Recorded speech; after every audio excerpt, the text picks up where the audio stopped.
습니까? 예.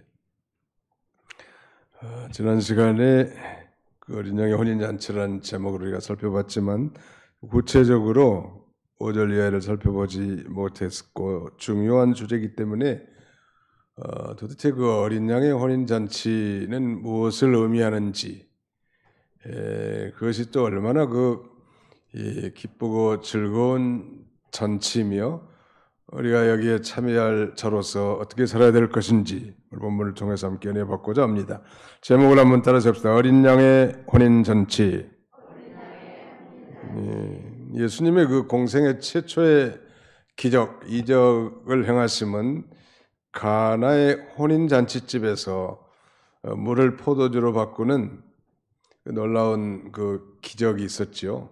예수님의 그 첫 번째 기적이 초상집이 아니고 이 잔치집, 혼인 잔치집이었다는 건 대단히 의미심장하다 할 수 있겠는데 그것은 곧 하나님의 나라가 어떤 성격을 갖고 있는지를 우리에게 좀 알려줍니다. 하나님의 나라는 바로 마치 물이 포도주로 변화된 것처럼 변화의 역사가 있고 처음 포도주보다 훨씬 더 가치 있고 귀중한 포도주가 나온 것처럼 하나님의 나라의 운동은 처음보다도 나중에 훨씬 더 훌륭하다는 걸 가르쳐주고 또 가장 중요한 것은 바로 이 하나님의 나라, 천국 운동, 이 구원 운동, 이 교회 운동은 이 혼인 잔치집과 같이 기쁘고 즐거운 것인 걸 우리에게 가르쳐줍니다. 최초의 기적이 혼인 잔치집에서 있었는데 이제 역사의 말미에 우리 예수 그리스도의 재림과 함께 이 세상은 심판을 받고 그리고 우리는 영광 가운데 부활하여 들림을 받아 공중에서 주님을 영접하고 또 이 땅에 이제 정결케 된 이 평화로운 땅 천년왕국에서 우리 주님과 혼인잔치를 배설하는 혼인잔치에 참여하는 그런 축복에 참여할 자들인 것입니다. 그때 이 구속받은 신부들이 입어야 할 옷은 바로 아주 빛나고 깨끗한 세마포를 입고 기쁘고 즐거운 혼인잔치에 참여하게 될 것입니다. 이 성경에는 하나님과 이스라엘 혹은 예수 그리스도와 성도들, 즉 예수 그리스도와 교회 관계를 정원한 부부로 표현한 데가 많아요. 이러한 이 결합은 이제 궁극적으로 그리스도의 재림으로 말미암아 완성이 되고 그때 우리 성도들은 무한한 영광과 상급에 참여하게 됩니다. 그러니까 예를 들면 이사야 54장 5절에는 이는 너를 지으신 이가 내 남편이시라. 여호와 하나님이 남편이라는 거예요. 예레미야 3장 14절에도 여호와의 말씀이니라 배역한 자식들아 돌아오라 나는 너희 남편님이라 이렇게 말씀합니다. 그러니까 언약 백성들인 이스라엘 백성들이 그러니까 신부들 부인네들이고 여호와 하나님이 남편이라고 이렇게 강조하고 있죠. 호세아 2장 19, 20절 한번 찾아보실까요? 구약성경 다니엘서 다음에 호세아 제2장 19절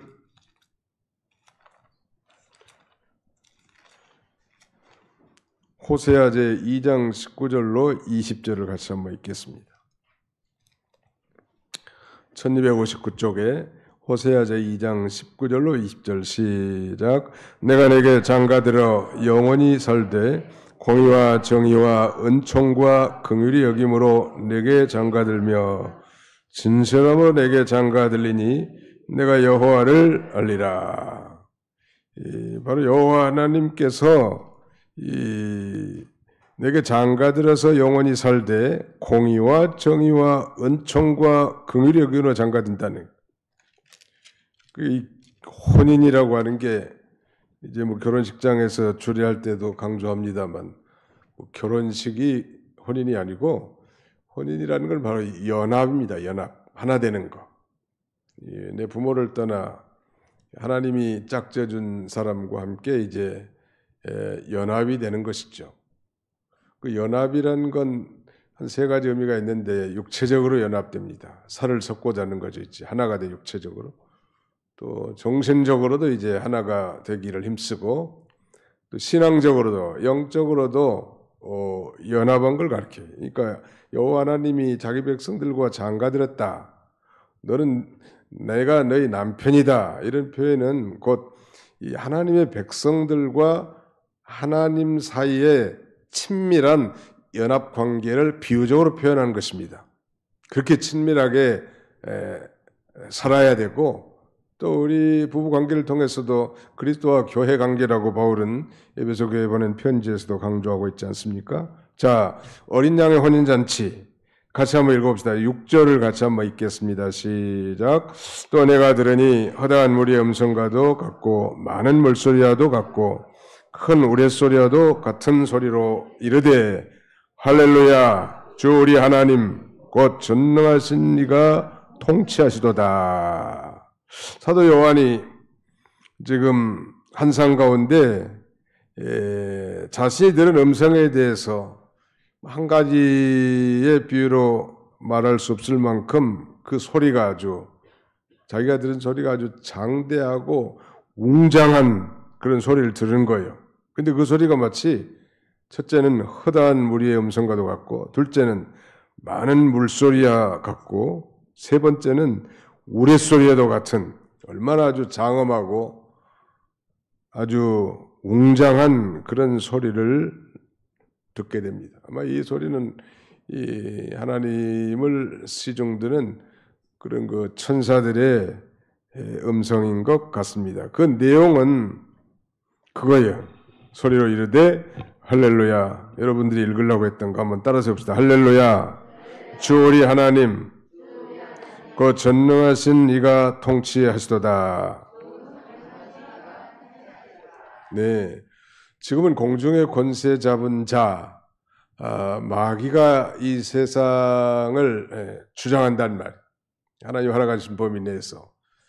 궁극적으로는 이제 이 세상은 심판을 받고, 우리 하나님께서 온 세상 만물을 이제 통치하는 거예요. 그 핸델의 오라토리아 그 메시아라는 곡은 아주 유명한 곡이고, 그는 핸델은 독일 사람이지만 영국에서 활동을 했다고 합니다. 핸델의 메시아가 연주되는 가운데에는 의례적으로 전부 다 일어선다는 할렐루야 송이 코러스가 반복이 될 때 영국의 조지 2세가 참여해서 뭐 누가 시키지도 않은데 저절로 그 경외감에 압도되어 그 곡을 감상할 때 다 일어선다는 거 아니에요? 근데 이 핸델의 오라토리아 메시아는 3부로 되어 있는데 1부는 메시아의 탄생에 대해서, 2부는 예수님의 이 순환과 그 순환을 통한 인류의 속죄에 대해서, 그리고 2부와 3부 중간 코러스에 이제 말하자면 할렐루야가 나오는데 3부에서는 예수님의 부활과 영원한 생명에 대해서 노래한 아주 걸작이 있죠. 거기 보니까 할렐루야, for the Lord God omnipotent reigns. The kingdom of this world has become the kingdom of our Lord God and of his Christ, and he shall reign forever and ever. King of kings, Lord of lords, 할렐루야 이렇게 되어 있습니다. 번역하자면 여호와를 찬양하라. 주 우리 하나님과 전능하신 이가 통치하시도다. 세상 나라가 우리 주의 나라와 그리스도의 나라가 되어 그가 세세토록 왕 노릇 하시려다. 그는 만왕의 왕이요 만주의 주 여호와를 찬양하라. 그렇게 되어 있습니다. 할렐루야가 뭐 여러 번 이제 반복되는데, 제가 말씀드렸지만 이 신약에서 할렐루야가 나오는 데는 유일하게 신약 성경 마지막 책 요한계시록에 나오고 이 19장에 나오는 거예요. 굉장히 의미가 깊지요. 바로 이 할렐루야는 그 세 개의 단어로 이렇게 나눌 수 있는데, 분석하면 할랄, 그다음에 르, 그다음에 야. 할렐은 찬양하라, 르는 너희가, 여러분이, 야는 야훼 하나님을, 너희가 여러분들이 여호와 하나님을 찬양하십시오. 그런 말 할렐루야. 한번 따라합시다. 할렐루야. 네, 그건 여호와를 찬양하십시오. 그런 말. 여호와를 찬양하라. 뭘 찬양하는가 하면 주 우리 하나님 곧 전능하신 이가 통치하시다. 이 할렐루야 송에 인용된 이 가사는 그 찰스 제넨스라는 사람이 시인인데 바로 영어 성경 원문을 텍스트로 이렇게 작곡했다고 합니다. 그대로 돼 있는 거죠. 오늘 본문 19장 6절 하반절에 할렐루야 주 우리 하나님 곧 전능하신 이가 통치하시도다. 궁극적으로 이제 이 세상이 심판받고 이루어질 예수 그리스도의 나라, 평화의 나라는 이제 예수님이 왕이시고 우리도 함께 왕노릇하면서 이 세상을 통치해 나가는 시대가 이제 도래하게 될 것인데 바로 어린 양 혼인잔치는 바로 이제 이 세상을 심판하고 이루어질 이 평화의 나라 천년왕국에서 예수 그리스도를 신랑으로 우리가 신부로 완전한 연합된 삶을 살게 될 것을 어린 양의 혼인잔치라고 이렇게 표현합니다. 반복하지만 결혼이라는 건 그러니까 하나가 되는 거예요. 하나. 뭐 결혼식이 결혼이 아니란 말이에요. 결혼한 사람들 항상 당부하는데 결혼식이 결혼이 아니다. 자기들이 이미 다 잠자고 뭐 살림 다 해놓고 결혼식 해달라고 하는 게 뭐 별 의미가 없어요. 어떤 면에서는. 왜냐하면 결혼이라는 건 동침이 결혼이요. 말하자면 몸이 하나가 되고 마음이 하나가 되고 영이 하나 되는 결혼. 자기들 마음대로 살고는 저희 결혼합니다. 이미 다 결혼했으면서. 그건 결혼합니다 해서는 안 되고 우리 결혼식, 결혼 예식합니다. 이렇게 해야 더 정확하겠죠. 시대가 뭐 희한한 시대가 돼가지고 혼전 임신은 아주 값진 뭐 혼수품이라는 시대가 됐으니까 뭐 할 말은 없습니다만은 비성경적이 성경은 결혼 전에 동침을 허락하지 않습니다. 아니 동침이 결혼인데 무슨 옛날에 그 말세는 노아의 시대와 같고 소돔 고모라 시대에 갔다고 하면서 사람들이 먹고 마시고 사고 팔고 시집가고 장가가고 그게 뭐냐면 음란방탕한다는 게 말하자면 음란방탕하는 게 그냥 음란한 일을 많이 하면 그만큼 결혼을 여러 번 했다는 거예요. 결혼이 소홀히 되고 도덕적으로 타락된 상태에서 이루어졌다면 나머지 삶은 뭐 두말할 것도 없겠죠. 그러니까 하나님이 일륜지 대사 중에 대사가 결혼인데 이 결혼이 성스럽지 못하고 부패하고 타락했다면 나머지는 볼장도 없기 때문에 노아 시대의 홍수로 쓸어버린 거 아니겠습니까? 마지막 시대에도 똑같다고 보면 됩니다. 마지막 시대에도 뭐 가정이 뭐 이혼을 밥 먹듯이 한다. 미국에 뭐 또 대통령 되려고 하는 트아무개는 결혼이 지금 사는 여자가 세 번째 여자래요. 그 외에도 뭐 섹스 캔들이 한두 건이 연계해 있는 게 아니에요. 보니까 이 멸망에 가증한 것들이 거루한 것에 선 그때가 세상 심판때인 줄 알면 될 것 같아요. 트럼프는 트럼프가 아니고 푸틴은 멀쩡한 자기 부인을 이혼시켜버리고 국가 체조 선수 아주 뭐 자기 뭐 손녀딸만한 일을 데려다가 같이 산다는 거 아니에요. 이 세상은 거의 끝이 왔다고 생각하면 됩니다. 아, 끝이 왔구나. 역설적으로 우리는 하나님께서 세워주신 우리 가정을 깨달은 대로 잘 보존하고 또 거룩하게 하도록 노력을 해야 될 겁니다. 왜냐하면 마귀의 유혹이 가만두지 않는다는 거예요. 마귀는 거룩한 가정을 파괴시키는 일에 앞장서요. 가정을 파괴시키면 사회를 파괴시키는 거니까요. 이 마지막 시대는 아무튼 하나님이 합법적으로 보내주신 그 인간이 하나님이 보내신 인간인 줄 알고 잘 섬기고 받들라. 우리 자매님들이 많은데 자기 영감님들 좀 맛있는 것도 많이 해주고 그다음에 말도 좀 곱게 하고 그저 이제 뭐 나이가 많이 먹어가지고 막 먹어 그냥. 어떻게든지 하나님이 세운 가정을 잘 갖고 나가요. 그 가정을 잘 갖고 나가는 가장 기본적인 걸 저는 말투라고 생각합니다. 말투. 똑같은 말이라도 부드럽게 하고 친절하게 하고 존중하면 가정이 화목할 거고, 그저 속에서 나온 대로 내뱉으면 그 가정이 화목하기는 힘들어요. 다 마음을 서로가 빼앗겨 버린다. 마음을 다 잃어버린 거예요, 서로가. 그 언어 생활이라는 게 마음에 있는 게 말로 나오기 때문에 그 언어가 이미 인격화되어 있기 때문에 고치기가 힘들어요. 우리 크리스천들은 성령 받은 자들이니까 노력해서 언어 생활을 바로 해야 될 것 같아요. 말 한마디 잘못해가지고 가정이 파괴되고 남편의 마음, 아내의 마음이 다 떠나고 깨지는 거예요. 자기는 몰라 그런데 모른다고. 이런 시대가 됐습니다. 혼인은 그래서 참 귀중한 것 같습니다.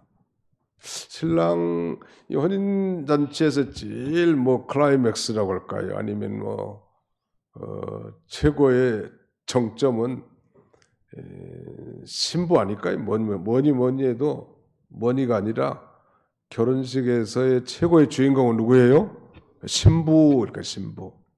바로 어린 양의 그 혼인잔치집에도 그 신부가 빛나고 깨끗한 세마포를 입고 이제 우리 신랑 되신 예수님과 혼인잔치를 하는 거예요. 어떤 사람은 공중에 산다는 사람도 있는데 이병규 목사님은 아니다. 공중에서는 이제 들림받은 다음에는 이 세상을 심판하고 정결케 하는 기간이고, 이 세상이 이제 정결한 다음에 이 천년왕국에 와서 혼인잔치를 하는 거다. 그러면 무려 천년을 혼인잔치한다는 건데, 아무튼 이 하루는 하루가 천년 같고 천년이 하루 같은 이 사실 잊지 말라고 했는데, 하나님 앞에는 천년도 하루와 같아요. 근데 자꾸 강조합니다만 이 어린 양의 혼인 잔치라는 것은 이제 신랑 되신 예수님과 완전한 연합을 가리킵니다. 우리가 이제 법적으로는 예수를 자신의 구주로 믿을 때 우리가 예수 그리스도의 죽음과 부활하심에 연합한 자가 됐지만, 여전히 우리는 육신의 부패성이 있기 때문에 낙심도 하고 실망도 하고 그다음에 또 실수도 하고 범죄도 하고, 그래서 신랑 되신 예수님과 완전한 연합된 삶을 살지 못해요. 우리가 주일학교 공과책 주일날 오후에도 이제 그리스도와 연합된 우리 성도에 대해서 우리가 살펴보는데, 법적으로는 다 우리가 예수를 자신의 구주로 영접할 때 그의 죽으심과 부활하심에 연합된 자이긴 하나, 즉 신부는 신부이나 이 세상의 여러 가지 어려운 환경과 자신의 육신의 연약함 때문에 신부 노릇, 온전한 신부로서 신랑 되신 예수 그리스도와 완전 연합된 삶을 살지를 못하는 게 현실이에요. 그래도 우리가 회개하는 거잖아요. 그래서 회개하고 또 주님과 바른 관계 속에서 한 주간 살도록 기도하고, 그렇게 살기를 마음은 온유로되 육신이 연약해서 또 넘어지고 실수하고 좌절하고 그런 것 같습니다. 그런데 이제 천년왕국 돼가지고 이제 마지막 예수 그리스도의 재림과 함께 이루어질 이 혼인잔치에서는, 어린 양의 혼인잔치는 이제 예수님 죄가 없잖아요. 마귀가 무적행에 결박당하기 때문에.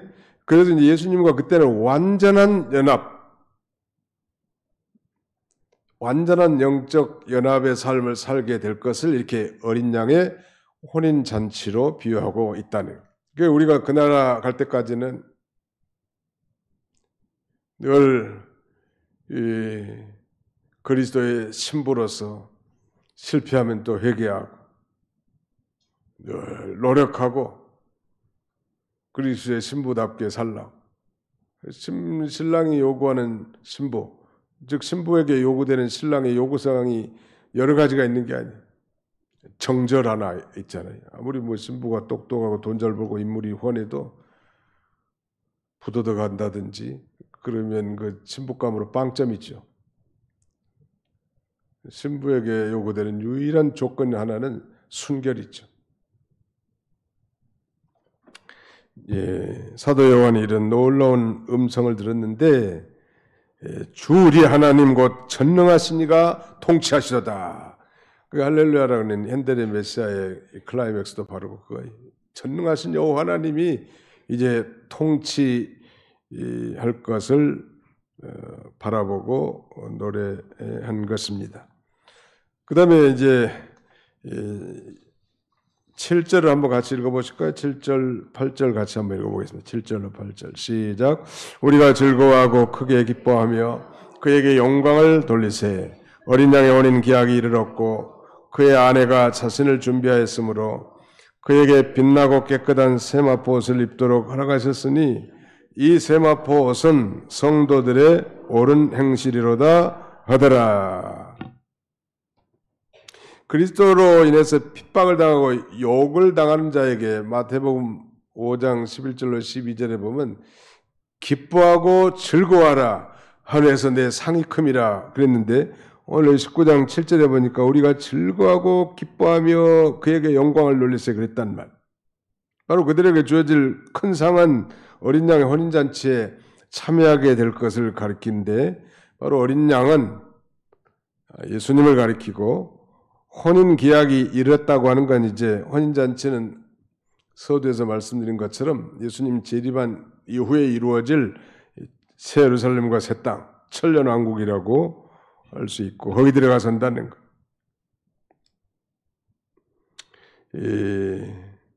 현세에는 마귀의 세력이 활개를 치고 우리가 많은 환난과 핍박을 당하기도 하지만 마지막에는 이제 하나님께서 그 마귀 세력을 다 불못에 던져버려요. 거짓 선지자, 적그리스도, 그 다음에는 마귀는 하나님이 예비하신 이 지옥, 불못에 다 심판을 해버리기 때문에 이제 죄가 없는 시대가 되고 죄가 없는 시대가 되니까 이제 예수님의 신부로서 신랑 되신 예수님과 아주 친밀한 교통의 삶, 영적 연합된 삶을 살아낼 수 있다는.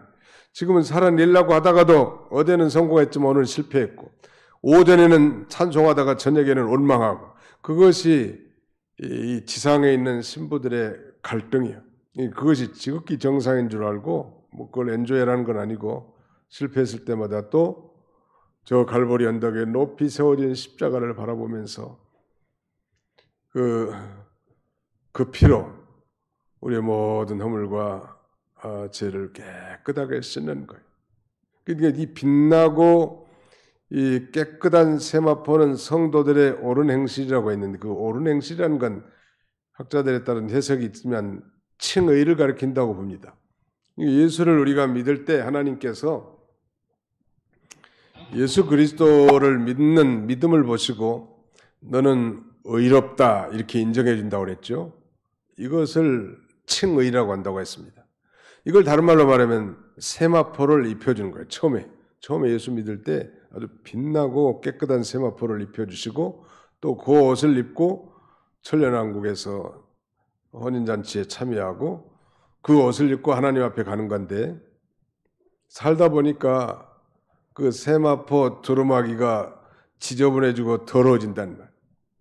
우리 주변에도 보면 옷을 좀 깨끗하고 정갈하게 입는 분이 있는 반면에 그렇지 못한 사람들도 있고 또 자녀들도 그 부모가 입혀준 옷을 깨끗하게 좀 잘 정갈스럽게 조심해서 입는 애들이 있는 반면에 아침에 입혀놓으면 저녁에는 걸레돼가지고 온 애들도 있고 그렇단 말. 그러면 그 지저분한 옷은 이제 벗어서 씻고 빨래하면 돼. 세탁. 우리 성도들이 그렇게 사는 겁니다. 그래서 오늘 어린 양의 혼인잔치집에 잔치에 참여한 자가 복이 있다고 했지만 저 22장 14절에 가보면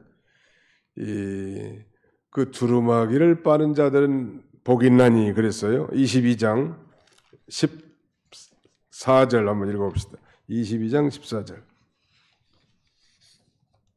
22장 14절. 같이 한번 읽어볼까요? 시작. 자기 두루마기를 빠는 자들은 복이 있으니 이는 그들이 생명나무에 나가며 문들을 통하여 성에 들어갈 권세를 받으려 함이로다. 자기 두루마기를 빠는 자들은 복이 있다. Blessed are those who wash their robes. 여기 자기 두루마기를 빠는 자들은 빨다는 이 빠는 이 시제는 현재 시거든요. 이건 지속적인 행위를 가리킵니다.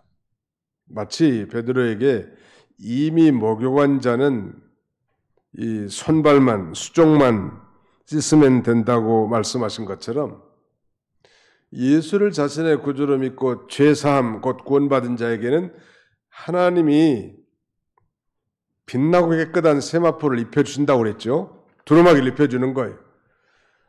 그래서 다시 두루마기를 입을 필요는 없고 이제 늘 그것을 빨아입는 거예요. 이건 현재의 계속적인 용법이에요. 한 번 빨아입는 게 아니에요. 그래서 구원파가 주장하는 것처럼 회개의 불용성, 예수 믿고 구원받았으니 모든 죄를 용서받았기 때문에 우리는 회개할 필요가 없다. 잘못된 거죠, 주장이. 우리는 이미 목욕은 했지만 늘 손발을 씻는 것처럼 하나님 아버지 앞에 부지불식간에 행한 모든 언행 심사에 대해서 자백하고 회개합니다. 만일 우리가 우리의 죄를 자백하면 그는 미쁘시고 의로우사 우리의 모든 죄를 사할 것이요 우리를 모든 불법에서 깨끗하게 하시리라 라고 약속했으니까 공개적으로든 개인적으로든 이 confession, 자복하라는 말. 저도 늘 강대상 뒤에서 기도하는 게 그거예요. 제가 하나님 아버지 앞에 죄 지은 모든 것에 대해서 이 시간 주의 피로 정결하고 깨끗하게 써주시고 오늘도 정결하고 깨끗한 심령으로 성령의 인도를 받아 신령과 진정으로 예배하게 하시며 하나님의 말씀을 선포하게 해 주옵소서. 한두 번 하는 게 아니에요.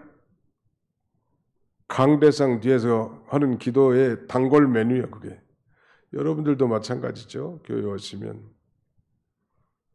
생각나든 생각나지 않든 알고 지었든 모르고 지었든 우리는 눈만 뜨면 죄 짓는 게 우리의 일상 아니? 그래서 그때마다 우리의 두루마기를 빠는 자들이 복이 있다네. 한번 따라서 해보실까요? 자기 두루마기를 빠는 자들은 복이 있습니다. 부인이 좀 부지런해야 될 텐데 게으른 부인들은 신랑 옷도 잘 안 빨아준 모양이에요. 자기가 빨면 됐죠. 전설대 목사님 상당히 부지런해. 그래가지고 자기 빨래는 다 자기가 한대. 기도원에 가도 나는 안 하는데 매일 와서 씻어 샤워해. 살이 안 달아졌는지 몰라. 아무튼 부지런하고 깨끗하고 부지런하신 분이 아무튼 저는 뭐 집사람이 다 빨래 해주지만 자기가 다 한대요. 자기 빨래는 자기가 할 것 같다. 뭐 그렇게 가온을 써 붙여놨는지 모르지만 아무튼 철두철미한 거예요. 깨끗한 게 좋을 것 같아요 보니까. 나이가 들수록 이제 우리 집사람도 나보고 냄새 많이 난다고 영감 냄새 난다고 같이 자도 안 해 이제. 따로 방 써. 네? 아유 유행이 아니고 냄새가 내가 맡아도 냄새가 나더라고 베개 같은 데서. 옛날에 젊었을 땐 냄새가 안 났거든요. 근데 이제는 60이 넘어가고 이제 60대 중반 되니까 냄새가 나는 거예요. 그러니까 세포가 죽은 냄새래요. 젊어서는 그게 안 나거든요. 그래서 연세가 드실수록 샤워도 좀 자주 하시고 이도 깨끗하게 닦고 어떤 권사님 내가 누구라고 말을 안 하는데 옆에 가면 막 썩는 냄새가 난대. 이를 닦고 왔는지 안 닦고 왔는지 사탕을 많이 잡수는지 그다음에 믹스커피를 얼마나 잡수었는지 그 입안에 썩어가지고 그 냄새가 있으니까 그 권사님 옆에는 안 앉으려고 하는 거예요. 사람들이 냄새 나니까 악취. 또 어떤 할아버지도 한 번 오면 냄새 나가지고 예배 시간에 은혜 못 받고 아주 고역이라네. 그래서 아무튼 제가 전에 그 캐나다 칼가리 2008년도에 미즈노의 그 캐나다 칼가리 베들교회에서 있었는데 그때 직항로가 없었는지 캐나다 밴쿠버인가 가가지고 거기서 이 로컬 지방 비행기, 지역 비행기를 탔는데 그 옆에 뭐 흑인 덩치가 제 한 2배 되는 덩치 큰 흑인이 앉았는데 그 친구들은 냄새가 어마어마하게 나더만 보통 냄새가 아니에요. 고기만 먹어서 그러는 건지 아무튼 그래서 아마 향수를 쓰는가 봐요. 그 서양 사람들이. 제가 말씀드린 요지는 아무튼 깨끗하게 하라는 교회 올 때도 깨끗하게 하고 아무튼 주일날 깨끗하게 샤워도 하고 제일 남자분들은 주일날은 넥타이 차고 양복 입고 양복 없는 사람 저한테 얘기해 주시면 제가 하나 사드릴 수도 있어요. 그래서 하나님 앞에 나오는데 그 양복은 어디다 쓰려고 입지도 않은지 나는 그게 굉장히 궁금해요. 하나님 앞에 나올 때 미국 사람들이 굉장히 자유분방하고 또 평소에는 캐주얼 복장을 많이 하지만 주일날 예배 때는 반드시 넥타이 차고 정장하고 나옵니다. 하나님 앞에 나올 때.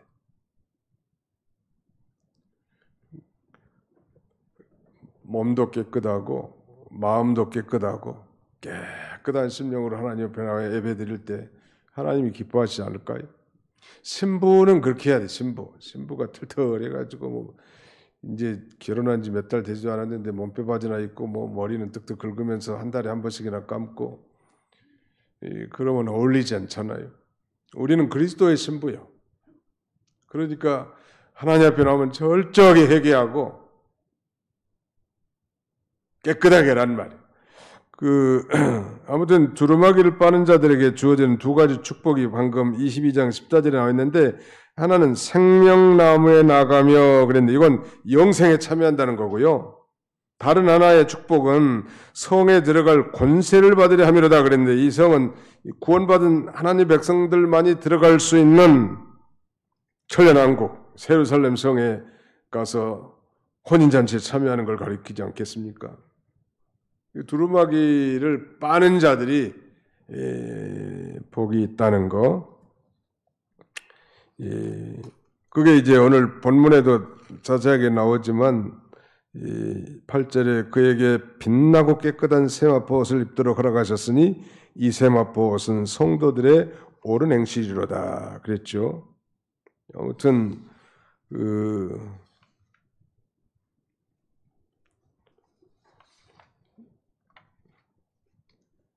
두루마기를 빠는 것이 중요하다는 거예요. 로버트 로울이라는 박사는 우리 찬송가 252장 작시 작곡자거든요. 나의 죄를 씻기는 뭐밖에 없네? 예수의 피밖에 없네. Nothing but the blood. 그 피 외에는 아무것도 없다. 그런 말이거든요. Nothing but the blood. 이걸 작시 작곡한 인물인데 그는 히브리 9장 22절 말씀을 바탕으로 이 찬송을 작시했다고 합니다. 그 1절에는 나의 죄를 씻기는 예수의 피밖에 없네. 다시 청케 깨끗하게 하기도 예수의 피밖에 없네 그랬고요. 4절에 보니까 평안함과 소망은 예수의 피밖에 없네. 나의 의는 이것뿐 예수의 피밖에 없네. 예수 그리스도의 피로 죄사함 받음으로 말미암아 주신 그 하나님의 의라는 거예요. 그러니까 바로 이 세마포는 성도들의 옳은 행실이라고 했는데 영어로는 그 옳은 행실 the righteous act라고 할 수 있는데 이것이 성도가 행하는 의인가? 저는 그렇게 생각하지 않습니다. 이사야 66장에 보면은 인간의 의는 다 더러운 옷과 같다고 했습니다. 또 율법의 행위로 의롭다 할 자가 없다고 했거든요. 그러니까 인간의 선행과 노력과 공로로 하나님의 법정적 심판대 앞에서 의롭다고 인정받을 인간은 아무도 없다.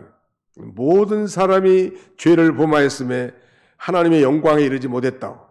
그러나 그리스도 예수 안에 있는 하나님의 은혜로 속량으로 말미암아 값없이 의롭다 하심을 얻은 자 되었느니라 그랬단 말이에요. 그러므로 말미암아 바로 우리의 의는 예수 아까 이 로버트 로리가 찬송한 것처럼 나의 의는 이것뿐 예수의 피밖에 없네. 맞는 것 같아요. 말씀드린 어제는 우리가 늘 이 두루마기를 빠는 삶을 살라는 것. 이 두루마기 옷이라고 하는 건 또 성경에서는 행위를 가리킵니다. 우리의 더럽고 추악한 행위에 대해서 철저하게 하나님 앞에 자복하고 회개하라는 거예요. 그러면 하나님이 다 똑바로 깨끗해지고 아주 빛나고 깨끗한 옷이 되지 않겠어요? 그러나 이제 법정적으로 의인된 자가 실제로 하나님의 말씀을 순종하며 나갈 때 우리가 더 깨끗해지고 그야말로 깨끗해서 깨끗으로 더 빛나고 깨끗한 세마포를 덧입는 생활에 나갈 수 있겠죠. 그럼 우리의 의 가지고는 하나님 앞에 당당하게 설 자가 아무도 없다는 예수님의 피로 말미암은 의, 이건 바로 예수 믿는 자에게 다 주어졌는데 천당 가는 그날까지는 늘 두루마기를 빠는 것처럼 교회 나올 때마다 머리 숙일 때마다 하나님 앞에 회개하고 깨끗함을 입는 그런 성도가 복이 있음을 요한계시록 저자 사도 요한은 그렇게 증거하고 있습니다. 생명에 나가고 어린 양의 혼잔치집에 참여하는 그런 축복이 주어질 것을 말씀합니다. 9절 천사가 내게 말하기를 기록하라. 어린 양의 혼잔치집에 잔치에 청을 받은 자는 복이 있도다 하고 또 내게 말하되 이것은 하나님의 참되신 말씀이라 하기로. 이 성도들이 누릴 천국의 영광을 이렇게 혼인잔치로 표현하는 것은 어린 양의 혼인잔치집이 아까 가나의 혼인잔치집처럼 기쁘고 즐겁고 참된 만족을 주는 것인 걸 우리에게 나타냅니다. 천국이죠, 바로 그 세계가. 어린 양의 혼인잔치집에 참여한 자. 이 세상에서도 많은 제약이 있고 어려움이 있지만 예수님과 영적 연합된 삶을 살 때 이 환경을 초월하여 마음의 기쁨과 즐거움과 만족이 넘치게 될 것입니다. 그러나 육신이 또 연약하다 보니까 그 연합관계가 깨져가지고 금방 천당 생활하다가 하나님 없는 사람처럼 말하기도 하고 행동하기도 하는 게 우리네 본전이에요. 그런 존재인 줄 알고 그래서 우리가 늘 기도하고 하나님께 부복하는 것입니다. 아무튼 어린 양의 혼인잔치에 청함을 받은 자들은 복이 있는데 누가 청함 받는가 하면 모든 구원받은 성도들, 모든 참된 성도들은 다 어린 양의 혼인잔치에 참여하게 됩니다. 그다음에 마지막 절 한번 보실까요? 내가 같이 한번 읽읍시다. 10절 시작. 내가 그 발 앞에 엎드려 경배하려 하니 그가 나에게 말하기를 나는 너와 및 예수의 증언을 받은 내 형제들과 같이 된 종이니 삼가 그리하지 말고 오직 하나님께 경배하라. 예수의 증언은 애언의 영이니라. 이 무슨 말일까요? 사도 요한이 천사에게 엎드려서 경배하려고 하니까 천사가 뭐라고 하냐면 나는 너와 및 예수의 증거를 받은 내 형제들과 같이 된 하나님의 종이기 때문에 하나님께만 경배하고 나한테 그렇게 하지 말라. 그런 말이에요. 사도 요한 당시에는 그 헬라적 세계관과 그 유대교에서 크게 유행한 사상이 하나 있었는데 그게 바로 천사 숭배 사상이 천사 숭배 사상에 대한 아주 그 반발과 경고의 내용인데 천사는 숭배 대상이 아니죠. 구원 얻을 후사를 위해서 하나님이 지으신 피조물이고 종이란 말이에요. 이거 오직 경배의 대상은 하나님 한 분밖에 없는 거지 훌륭한 인물이나 천사랄지라도 경배받을 대상은 결코 아님을 단호하게 자기 위치를 지킨 거죠. 예수의 증거는 마지막 부분에 보면 예수의 증거는 애언의 영이니라 그랬는데 예수의 증거는 예수님께서 주신 증거인데 그분의 생애나 그분의 가르침이나 그분의 십자가의 죽음 등 이런 것을 의미합니다. 그러니까 천사가 예수님을 증거한 것은 성령을 통해서 전달되고 또 증거된다는 거예요. 자신도 사도 요한이나 다른 형제들과 같이 예언의 영을 받아 그저 하나님 말씀을 증언하는 종일 뿐인데 내 앞에 그렇게 무릎을 꿇고 경배할 필요가 없다. 오직 경배받으실 유일한 분은 하나님 한 분뿐이다. 이렇게 자신의 위치를 정확하게 짓겠습니다. 결론, 구원받은 성도들은 이미 말씀드린 것처럼 영적으로 예수를 자신의 구주로 진실로 믿는 순간 영적으로 예수님과 그리스도와 연합된 자들입니다. 그러나 우리는 아직 연약해서 때때로 슬퍼하고 때때로 피곤해하고 때때로 낙심하고 때때로 방황하고 때때로 실수하고 때때로 범죄하기도 합니다. 그래서 바울은 고린도 교인들을 정결한 처녀로 한 남편인 그리스도께로 중매한다고 그런 표현을 썼습니다. 오늘 우리는 혼인을 기다리는 신부와 같습니다. 장차 예수님 재림하시면 그 영광스러운 혼인잔치에 참여할 자격자들, 늘 빛나고 깨끗한 세마포를 늘 입으면 좋지 않겠어요?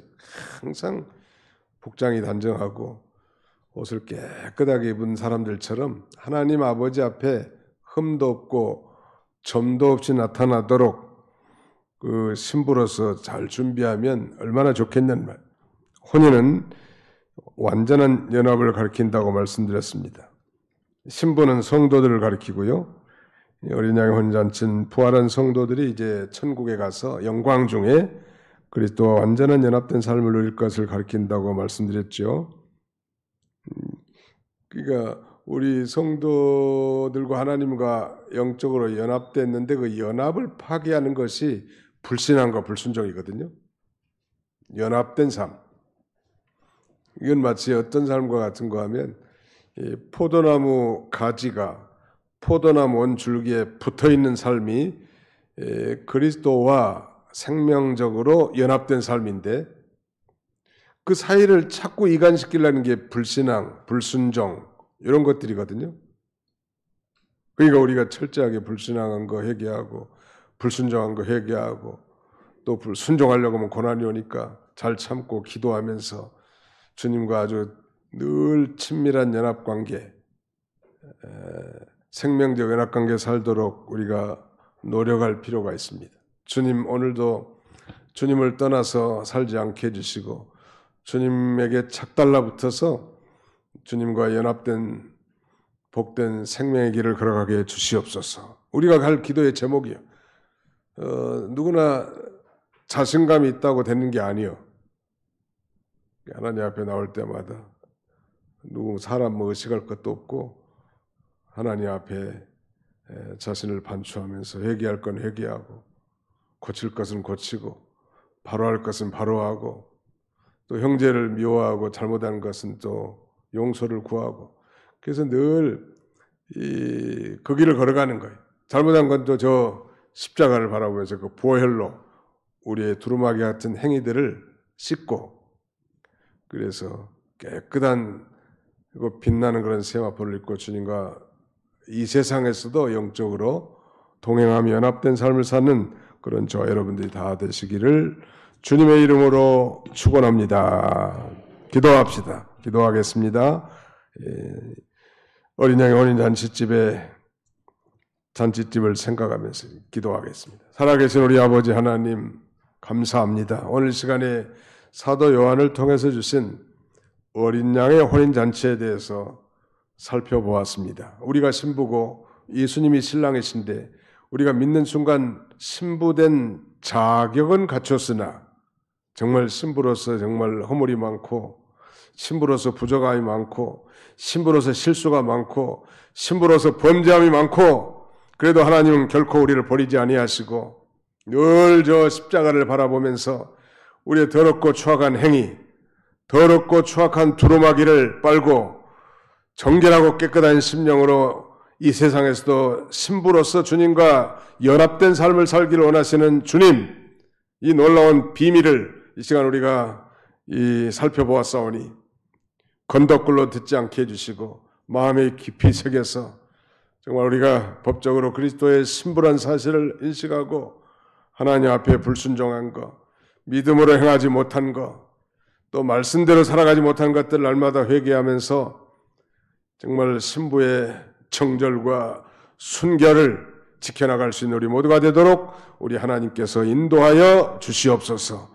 더불어 우리에게 합법적으로 세워진 이 가정을 악한 마귀가 찬탈하지 못하도록 아름다운 가정을 세워나가도록 우리가 신부로서 또 신랑으로서 아름다운 가정을 세워나가게 도와주시고 또 교회로 아름다운 교회, 거룩한 교회, 순결한 교회로 세워져 나가도록 함께 분투 노력하는 우리 모두가 다 되게 하여 주시옵소서. 남은 주간도 주님이 친히 함께 해주시길 원하옵고 예수님의 이름으로 기도하옵나이다. 아멘.